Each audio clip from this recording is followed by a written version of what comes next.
All right, y'all, welcome to the Scott Horton Show.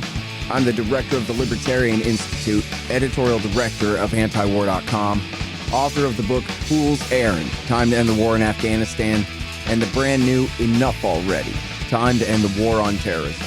And I've recorded more than 5,500 interviews since 2003, almost all on foreign policy, and all available for you at scotthorton.org. You can sign up for the podcast feed there, and the full interview archive is also available at youtube.com/Scott Horton Show. Hey guys, on the line, I've got Dan McKnight. Why, he's the founder and the runner of BringOurTroopsHome.us. How you doing, Dan? I am great, Scott. How are you? Doing great. Thanks for joining us on the show. So you guys have this project called Defend the Guard. What's that about? Defend the Guard is our state-based legislation that we are taking all across the country that would require Congress to declare war before the National Guard of the state of Arizona or Texas or Idaho could be released into federal service to fight in an overseas war. It realigns the war powers that are identified in the Constitution and puts the onus of responsibility back on Congress to do their job before the men and women of the National Guard go and fight in a foreign war. And that makes sense. Sounds like. So tell me what's been going on lately. Hey, we've had some great success. We've been pushing this bill for several years. Pat McGinn kind of started about 5 years ago in West Virginia, and we grew the movement and spread across the country and developed sponsors in almost 40 states. The biggest year we've ever had was this year with I think 26 actual named bills that have been submitted into committees for hearings. And we had our first victory in the Montana House of Representatives. The Arizona State Senate was the first victory, followed up immediately with a victory in the Montana House of Representatives.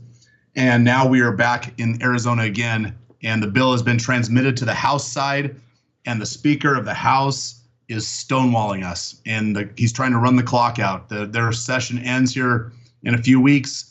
Monday is the last hearing in the Military Affairs Committee in the House of Representatives, and Speaker Toma is stonewalling the process, even though 10 of his Republican colleagues in the House co-sponsored the bill, and all 16 Republican senators in the Senate voted in favor of the bill. The Republican Speaker of the House is stonewalling the bill and subverting the process of civilian legislation.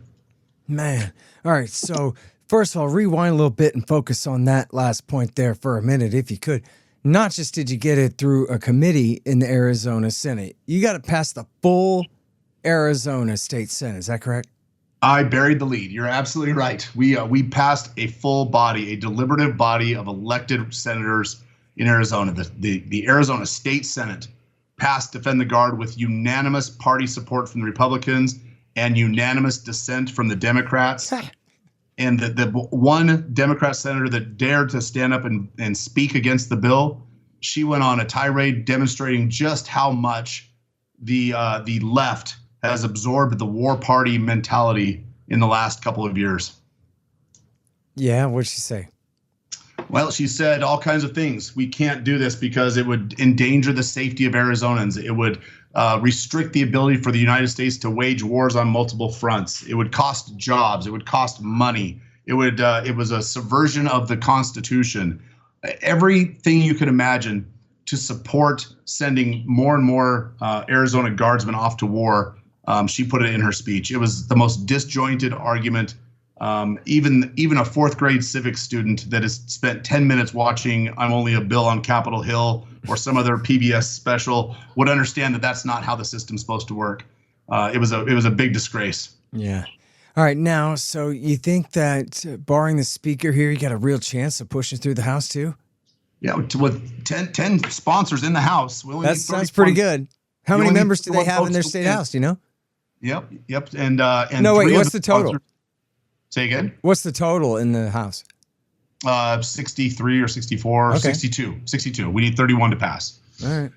And 3 of the sponsors sit on the Military Affairs and Public Safety Committee where the bill will be heard first in the House. So 3 sponsors on a committee of, I believe, 9 or 10 or 11 representatives already favor the bill. I had a 30-minute conversation with the chairman of the Military Affairs and Public Safety Committee last night, after we made his phone ring nonstop and his email must have crashed because we hit him with so many petition emails.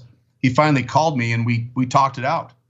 And he, of course, didn't like the bill. He's been stonewalling it since January 9th when the House companion of the bill was killed in his committee. But after a nice conversation, a civil conversation, I was able to educate him on the unconstitutionality even of the War Powers Act of 1972.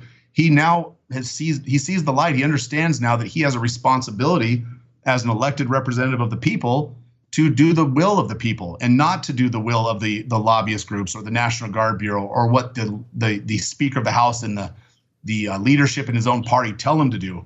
And we had a really good conversation. It was very constructive. It started off hostile and it ended on very good terms. Great. And he ultimately agreed that if the Speaker will send the bill to his committee, he will work with the sponsors for an acceptable solution.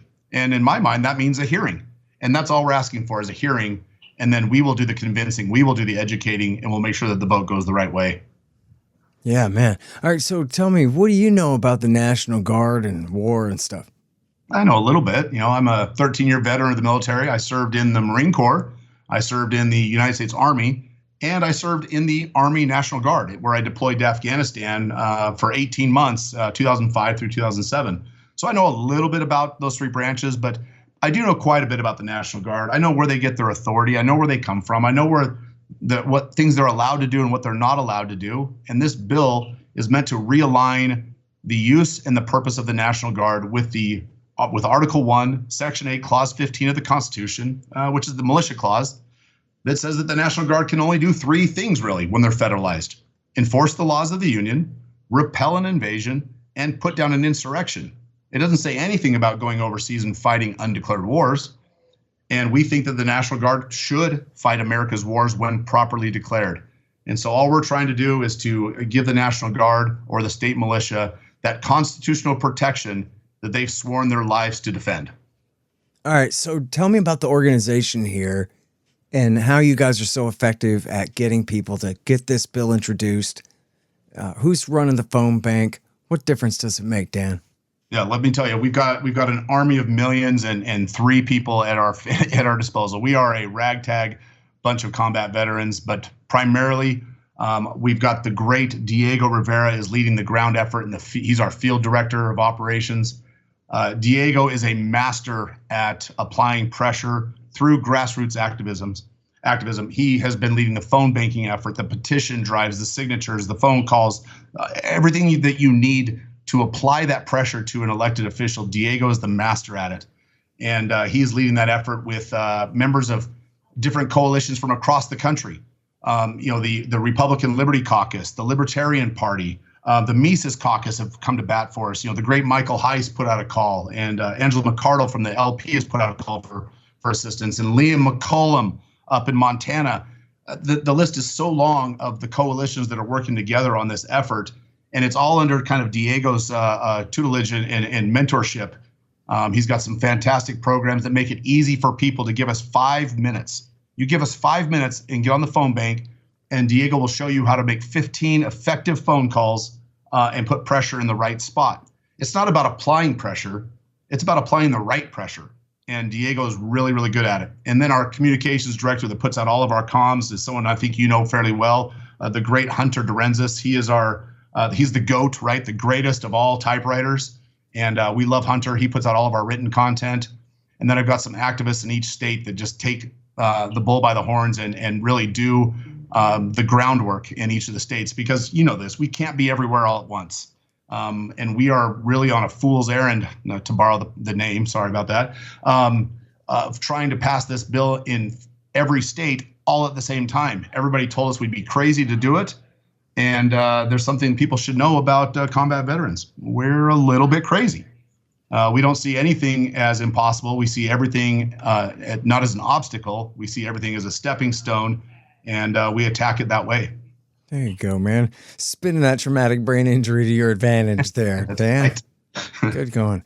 Listen, so I got to admit to you, and I'm speaking on behalf of my audience too, we don't believe in democracy and stuff. Like, I guess we'd all prefer this Constitution to a complete commie or fascist dictatorship. But It sure doesn't seem to control our government very dang much. And things like run for office, join a lobbying firm, make a phone call, especially, you know, random citizen out there in your neighborhood, call your congressman. Man, it just rings so hollow. It's hard for me to, and I try my best to help you guys all the time, but in my gut, it just seems like pissing up a rope. And yet, I know that's not right, because I've seen just very recently here, as you say, under the leadership of Diego Rivera, I've seen the phone calls really make a difference. We're not talking about the U.S. Senate. We're talking about the 50 states in the Union. Seems like they're a little bit more accessible to this kind of mass public pressure as opposed to special interest pressure, if we can bring it to bear here. And we're talking about against what the Pentagon wants. That's a pretty special interest. No, you're right. I agree with you that that calling your congressman or your United States senator is it's foolhardy. There's no leverage there. There's no return on the 2-minute investment, none at all. And we know that because that's how we started. We started by taking 100 veterans and some sympathetic lawmakers from the states to Washington, D.C. for a veterans event in 2019 on Veterans Day. And we scheduled these appointments for everybody to go meet their congressmen and senators and plead their case, asking them to advocate for an end of war in Afghanistan and Iraq. We thought, man, they just don't know. They just don't know what it's like, and that's why they haven't done anything. And so we went into their offices, and every one of them did the photo op. You know, hey, this is me taking a picture with a veteran, and then they posted it to their social media. Every one of them thanked us for our service. The only thing they didn't do was give us a free meal at TGI Fridays or Applebee's like everybody else does on Veterans Day. But they listened to us, thanked us for our service, and then shoot us out the door like an annoyance. And then they went back and did nothing. In fact, Liz Cheney told us that we were in error even being in her office because she had no intention on ever letting America come home from Afghanistan, ever. And so we left with two goals. One, to never play in Washington, D.C. again until we understood the game, and two, to remove Liz Cheney from office. Well, we accomplished one right away. It took us a couple of years, but we got it done. And now we're back in the states applying the same leverage to the state legislators who are our neighbors, right? They're the people we see at church. They're the people that we would run into at the grocery store or at, when our children are at the same school together. We know these people. They're our elected representatives, but they're our neighbors. And we thought, how can we affect change by going to the people that we know and putting really uncomfortable pressure on them? And that's where we found this Defend the Guard bill. We thought of the idea and kind of crafted the idea and went looking for the solution and found it. The 10th Amendment Center, the brilliant Michael Bolden and Michael Meharry at the 10th Amendment Center have been working on this bill for 11 or 12 years now.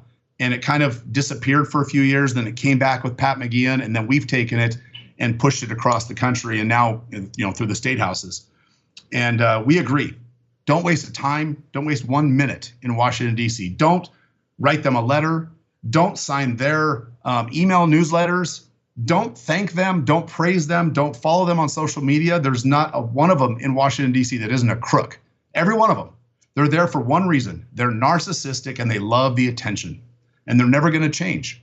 And as evidence of that, we saw 2 AUMF repeal votes in Washington, D.C. in the last 30 days. How did both of those votes go, Scott? Not very good, right? They voted to keep the AUMF in place indefinitely. And so we know Washington, D.C. is lost. But these state houses, they're sympathetic to us. They know us. They know who we are. They know the human cost of war because their neighbor has a brain injury or their neighbor has PTSD. Or someone that they attend church with is struggling to reacclimate into society after coming home from war. And so we take our stories into the legislature, and that opens the door. Once the door is open, we hit them with the facts. We hit them with the receipts, and we show them the constitutionality of the Defend the Guard movement. And we appeal to the right, the Republicans from the right. They claim to be the constitutional party and the party of order and rule and law. So we hit them with that message. When we talk to the left, to the Democrats, we talk about the history of the Democrats being the anti-war party and that this bill would restrain America's ability to fight endless and undeclared wars. And so we use your concept, the Horton rule, right? You beat them from the side from which they come. And it's been very effective for us, and we've been good students of it, and we're good stewards of it, and we hope to pass it on other issues besides this one. Oh, yeah. Well, and listen, I really appreciate the momentum here. It seems like people are really getting excited, too. Do you have more and more veterans joining all the time? Every day. Every day we have hundreds of new signatures on our petition. And of those hundreds of signatures, maybe thousands some days, we ask, are you a veteran? And if they identify as a veteran, they go into a special pool where we lean on them. Because we like to remind the veterans that when they left the service, they were not relieved of their duty. They were not relieved of their oath. And that means something to veterans. When we raise our right hand, as idealistic as it may sound, we promise to honor that oath, and we're willing to pay for it with and including the value of our own life. And so we lean on the veterans to share that message when they call into the state houses, when they show up for hearings, when they testify. And I'll tell you, if you want to ever feel a sense of pride or even nationalistic love of country or whatever you want to call it, watch a hearing on Defend the Guard. You've participated in a few, you know this. Yeah, well, I mean, at the very least, it turns the entire thing, hearing the veterans talk in those hearings, changes it from pretty much any other kind of political hearing like that, in the typical sense of just, are we passing this resolution or not, and what's the technical articles of the difficulty of the subsidiary arrangement there at the Article 10 and 35 and the thing. And then this guy gets up there and is like, listen, my friends are dead in a box because you guys sent them off on this thing. And, this kind of deal. And all of a sudden it changes the context, to the very real reality. Because even still, through all of that, big part, or a huge part of all this generation of war is just how far away it is from home, where none of those people on the committee ever heard anybody dying, ever had to smell a burning body or have to deal with running like hell for, their life or any kind of thing like that. It's all like a Marvel movie to them as far as they know. And then they hear you guys show up and it's not funny. And they go, oh, I see all of a sudden we're having a conversation that's much more serious. Somebody died, and this actually matters instead of your typical crap. So it's interesting. That's the part to me that's the most interesting, is kind of the space there that they have to travel from their typical BS to what you guys are talking about. You know what I mean? It's like a real kind of shift in the room, in the attitude of everyone and the reality of the whole thing. Well, folks, sad to say, they lied us into war. All of them. World War I, World War II, Korea, Vietnam, Iraq War I, Serbia, Afghanistan, Iraq War II, Libya, Syria, Yemen. All of them. But now you can get the ebook, All the War Lies, by me for free. Just sign up for the email list at the bottom of the page at scotthorton.org or go to scotthorton.org/subscribe. Get All the War Lies by me for free, and then you'll never have to believe them again. Hey, y'all, Scott here. Let me tell you about Roberts & Roberts Brokerage, Inc. Who knew? Artificial bank credit expansion leads to price inflation and terribly distorted markets. If you've got any savings left at all, you need to protect them. You need to put some, at least, into precious metals. Well, Roberts & Roberts can set you up with the best deals on silver, gold, platinum, and palladium. And they've been doing this since 1977. Hey, if you just need some sound advice about sound money, they're there for you too. Call Tim Fry and the guys at 800-874-9760. That's 800-874-9760. Or check them out at rrbi.co. That's rrbi.co. You'll be glad you did. Yeah, it absolutely changes the tone of the confrontational nature of politics, right? So when we go into these hearings, and if you're in front of a committee of 9 elected senators or representatives, most of them won't look up from their microphone or from their desk until the real human part of the testimony begins. Yeah. So you can stand up there and you can state your credentials, your rank, the amount of time you spend in the military, where you deployed to, what kind of weapon systems you're trained on, and what kind of awards you were presented. And they couldn't give a rip about it. But you start talking about how the man next to you took one in the head, and how you returned fire, and you were involved in an engagement that took the lives of several young children. It's hard for them to stop and lean on the money argument, or lean on this isn't the proper role of the state government argument. It's hard for them to say anything other than, dear God, war is terrible. You are right. What can we do to stop this? And that's where that door's open. The hard candy shell has been cracked. And once you get that crack open, you can plant a seed, and you get that seed inside there, and you start talking to them again about how we should never send us to fight in these undeclared and wars that have no bearing on us in the world at all. And we start, saying that it could be your grandchild, it could be your son, your daughter, next. Let's do something to restrain the president's ability, because all presidents want to go to war. And it helps us plant that seed. And once the legislatures of the state realize that really the rules that we call the Constitution, the rule book, it's stacked in their favor. Once the state legislatures realize this, we can restrain a lot of what the federal government does. But until they understand that the rules are literally written in their favor, we're going to have more of this. We're going to have more federal oversight, more federal overreach, more of the Patriot Act, more from the federal government. And it's just got to stop. All right. Now, so tell us, especially veterans in the audience, of which I know there are many, how they can get involved and really help this movement. And I want to emphasize really there. I mean, we've seen it just in the past few weeks with these successes, the phone banking and the organization, the invocation of the combat veteran status by you guys here. It really is working. So we're only at the beginning and have a long way to go, but this seems like something that people might really want to participate in, I think. Absolutely. So there's a couple things that you can do. One, if you're so inclined, the social media presence is where we put out a lot of instant information. On Twitter, it's @TroopsHomeUS. On Facebook, it's look for Bring Our Troops Home, and you'll find us there. But most importantly, I would say go to one of two websites. The first one is bringourtroopshome.us. That's our organization's website, and that's where we have our overall mission as a veterans organization lobbying for restrained war powers. That is our organizational website. But our project website, defendtheguard.us, again, that's defendtheguard.us, that is our specific website that is for the purpose of passing Defend the Guard legislation. And so if you're a veteran and you like to be involved in just the legislative part, go to defendtheguard.us, click on the state in which you live, and it'll take you to a page. And if we have a bill sponsor already there, you can see who it is. You can familiarize yourself. And if we don't, there's a little form that you can fill out, and it'll put you in contact with us.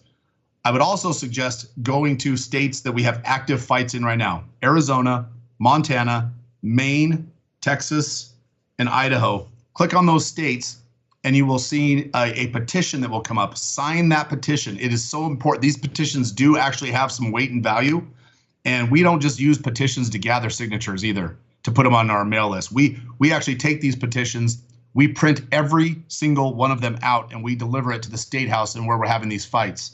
And walking in with 5,000 signatures and slapping them down on the desk of a representative is an impactful optic. And you tell them that we're going to turn 5,000 people that sign these petitions loose on their office if they don't do the things that we want them to do, you'll see some buttholes pucker pretty fast. And God, probably shouldn't have said that. Go ahead. No, that is our activism. Those are the two sites, and I would encourage anybody to come on over, join, sign up. And I promise you, we will not flood your email with a bunch of nonsense. You'll get a newsletter from us a week, every 10 days, and it's always current, topical, and let you know what's going on with the movement. Yep, absolutely. And all right, listen, Texas, this is the big deal. It's coming up. And in fact, Diego had me record a little video to encourage people to join up. And now we're recording this Friday. I hope this will, I'll try to remember to ask Connor to put this one out as, first, so people get the message in time that, especially in Texas, for Texans, but everybody else too, that on Monday we have a massive phone banking operation. That is, so by the way, I'm sorry, we're recording this on the 24th. So we're talking about Monday, the 27th Correct. of March. We're going to have a massive phone banking operation. I'm sorry, I'm not sure the name of the committee, but it's the House Committee in Texas to get it through there. And so, I'll try to get this podcast out as fast as possible toward that end. But then, so people can go to defendtheguard.us to find out about that. And also, I saw him saying this on Twitter a few times and things like this. I think it's okay if people are serious about this. You can email Diego at defendtheguard.net. Diego at defendtheguard.net. Diego at bringourtroopshome.net. Oh, really? Oh, I screwed that up. That's okay. That's all right. Well, we've got it. If you email him at defendtheguard.net, we've got that set up now. It'll auto forward to him. But there you go. Well, that's good.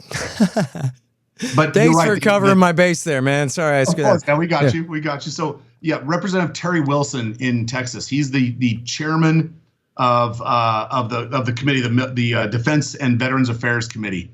He is a retired Army colonel, and he is absolutely opposed to this bill because we know what happens to officers when they get above the rank of lieutenant colonel, right? They all are striving for that star so that they can get one of those $1 million Pentagon contractor jobs.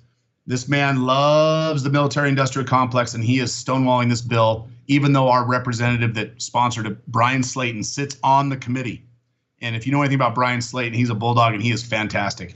And so he's not done fighting. But if you go to defendtheguard.us/phone bank, you can sign up for the phone bank right there.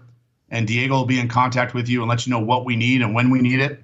And again, 5 minutes of your time is the minimum. Some people are giving us a couple hours a week, but we're asking for 5 minutes, 5 phone calls. Yeah. And seriously, man, it's just like with any of these protests, but especially with the phone calls, by the power of multiplication tables, get your wife to help, get your boyfriend to help, get your next door neighbor and a couple of coworkers and your mom and dad. And all of a sudden you got 7 people all making calls to 7 people on the list. And this is noise. And if everybody listening who's really committed can get a few people who are friendly to participate in a thing for just one day, that's all we're talking about. We need you to just do some work for a few minutes and then go about your day again. Then that's, first of all, a reasonable ask. And second of all, is, hugely effective. Makes it so much more effective. Yep. How many millions of people live in Texas? I don't even know the number. Is it 21 million, 22 million? I was going to say, 25 or 30, but I haven't checked, honestly. Yep, 25 million. Let's just say, if 10%, if 1%, if 0.5% of Texans made one phone call into the Capitol building to tell their legislator that they wanted this bill to be heard and to move forward, the system would crash. It would crash. We're not asking for 0.5% of the entire state to do this. We're asking for a handful of dedicated people to make 5 phone calls and share with their friends, and we can also crash the system. And by crash the system, I don't mean bring it down in the form of anarchy and disorder. I mean crash the system, melt the minds of the people that control the gates. And when the gatekeepers lose their proverbial bearing, the representatives that they work for tend to hop into line and do things the right way. It's what's old is new again, right? This used to be the way to do it. If you wanted to influence legislation, you would have grassroots efforts and phone calls, letter writings, postcards. All those things went away with social media, tweets, and memes. And what's old is new again. This stuff is effective, and we're using it, and we've got the receipts to show that it's effective. Yeah, that's great. By the way, what did I just say? Here it is, 29.53 million. Well done. So, all right. I don't know how I did that. I guess I just felt it kind of from my fellow Texans around me. Listen, this is the most important thing going on in the world right now in terms of anti-war activism, trying to roll back the empire, limit it in any way, and in such an effective way, and using the power of nullification and interposition in the constitutional federal order, as you should. And, it's just great anyway. And being led by guys like you and Diego and all of the rest of the combat vets that make up the leadership of bringourtroopshome.us and defend the guard and the whole movement there It just sets such a great example. And, well, as we said, got it through the full Senate. You guys, with the help of a bunch of phone calls, got it through the state Senate in Arizona, working on the House. All right, so Monday is Texas, but it's Arizona too, Monday? Yeah, Arizona, the big push is Monday. Texas is Monday. Maine is Monday. We're getting to the end of the legislative session, so the timelines are starting to get compressed. Gotcha. Okay, well, listen, everybody check out defendtheguard.us and especially defendtheguard.us/phone bank so that you can sign up, participate in this thing, and then, of course, email or otherwise contact the guys at defendtheguard.us and bringourtroopshome.us. All right, anything else? Hey, visit the websites, get involved, and just one last receipt to show that this stuff works. 3 weeks ago, we had 4 senators in Arizona that supported our bill. 3 weeks ago, 4 senators. And it passed with the unanimous consent of the Republican Party in the Senate after we applied pressure. Yeah, and that was what, 16? 16. We got all 16 of the Republicans in the Senate. So in 3 weeks, we converted, educated, and broke down that barrier on the remaining 12 and converted them. And that was with the help of Wendy Rogers, the great senator from Arizona. But this stuff works. You find a champion, and then you put all your efforts behind them. Hell yeah. All right. Awesome. Congratulations. Thanks very much, and keep it up, Dan. Appreciate you. You bet, Scott. Thank you. And hey, you guys want to hear it? This is the speech I gave to the Maine State Senate last week. Next up, we will hear from Mr. Scott Horton. Hello there. Thank you all so much for the opportunity to testify before you today. I'm Scott Horton from Austin, Texas, director of the Libertarian Institute. As Mr. Steinhauer said, today is the 20th anniversary of the beginning of Iraq War II. The consensus now is that we should not have done it. Iraq was not manufacturing unconventional weapons and was not in league with Osama bin Laden's Al-Qaeda. Many representatives and senators from that time have excused themselves for voting for this disastrous war by claiming they did not vote for war at all, but for authorization to let President Bush decide whether to launch one. This war would not have happened if Congress had insisted on their constitutional obligation to declare war.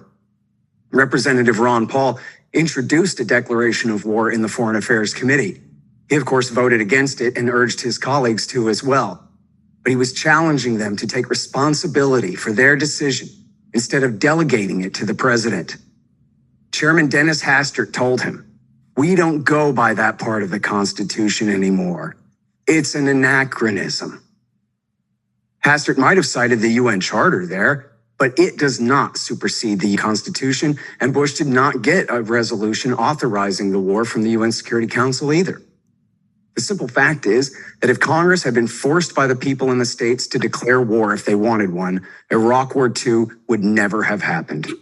That means there would have been no war in Libya, Syria, or Yemen either, as they were all consequences of the war in Iraq.